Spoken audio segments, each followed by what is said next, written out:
हाय ladies, अस्सलाम वालेकुम। तो हम स्टार्ट करते हैं अपना रिव्यू। बात करेंगे UK07 राइडर कंट्रोवर्सी से रिलेटेड, पूरी आपके साथ कंप्लीट डिटेल।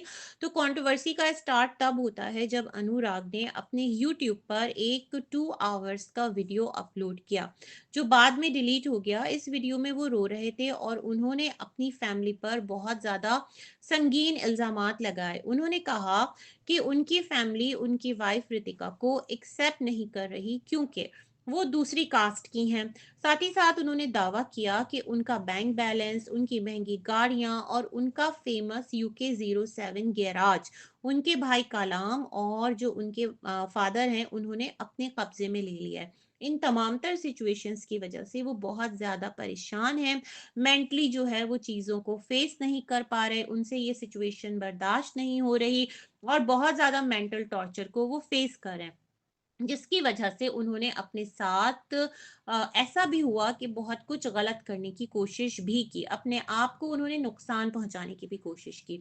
अब जैसे ही ये वीडियो अपलोड होता है, क्योंकि ये वीडियो जो था वो काफ़ी ज़्यादा ना, उसके अंदर कुछ इस तरह की चीज़ें थी जो कि हो सकता है कि ऑटोमेटिकली भी डिलीट हो गया हो, लेकिन बहुत पॉसिबिलिटी है कि इन्होंने खुद भी डिलीट कर दिया, जिस तरह लोगों का मानना है। तो जैसे ही इनका वीडियो आता है, ये एक यूट्यूबर हैं, तो उसके बाद क्या है कि जो इनके भाई हैं कालाम, वो एक रैपर भी हैं, वो अपनी इंस्टा स्टोरी पर आकर अपने भाई अनुराग पर काउंटर अटैक करते हैं। उनका कहना था कि अनुराग को व्यूज और हाइप का नशा है और वो हर वो चीज करेंगे कि जिसकी वजह से जो उनका कंटेंट है वो बने और वो बूस्ट पकड़े। साथ ही उन्होंने कहा कि जो सबसे बड़ा इल्जाम है अनुराग पर इस फैमिली की तरफ से, मतलब भाई बाप और वाइफ की तरफ से, वो ये है कि ये अपनी वाइफ रितिका के साथ हमेशा से बहुत ज्यादा गलत तरीके से बिहेव करते रहे हैं। डोमेस्टिक वायलेंस का, मारपीट का इन्होंने इल्जाम लगाया। फिर इन्होंने ये भी कहा कि बल्कि ये खबर भी सामने आई कि जो अनुराग के फादर हैं वो उन्हें लीगल नोटिस के जरिए अपनी प्रॉपर्टी से डिसोन भी कर चुके हैं।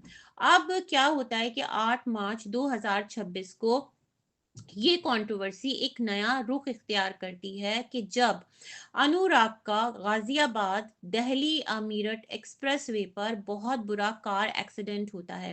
कहा यह जा रहा है कि जिस टाइम ये एक्सीडेंट हुआ उस टाइम वो ड्राइव भी कर रहे थे, साथ साथ इंस्टाग्राम पर लाइव भी थे, और जो उनकी गाड़ी की स्पीड है वो बहुत ज़्यादा थी, 150 से लेकर 160 किलोमीटर पर आवर के करीब बताई जा रही है। उनकी गाड़ी जो कि फॉर्च्यूनर है उसके परखचे उड़ गए हैं और अनुराग को आईसीयू में एडमिट किया गया है।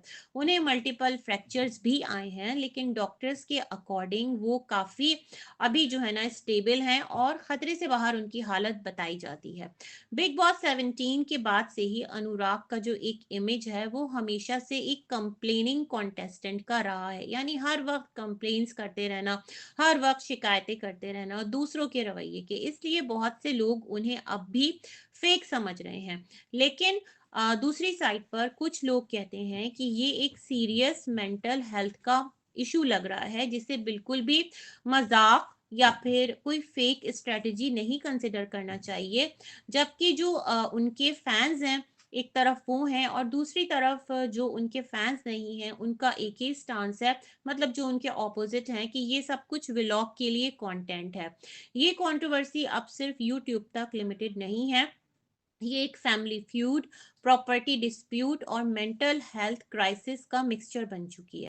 तो अब देखते हैं कि जो अनुराग हैं वो हॉस्पिटल से वापसी पर क्या स्टेटमेंट देते हैं, क्या रियलिटी सामने आती है। जाहिर सी बात है, इतना इनका सिवियर एक्सीडेंट हुआ है तो उसमें जो पुलिस है वो भी इन्वॉल्व हुई होगी, और ये जो सारा एक फैमिली की जो फाइट है, जो कंट्रोवर्सी है, उसका एंड क्या होता है। इनकी जो वाइफ हैं वो अपनी साइलेंस को तोड़ती हैं, चीज़ें किस तरफ जाती हैं, रियल में मसला क्या है।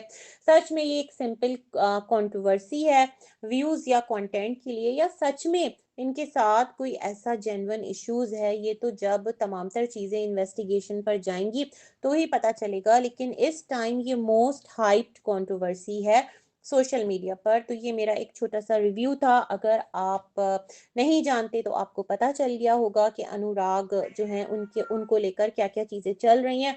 और अगर आप जानते हैं तो आपके लिए ये एक अपडेट है। बाकी गुड विशेज़ हैं, अल्लाह पाक हर एक के लिए आसानी करे। अल्लाह हाफ़िज़।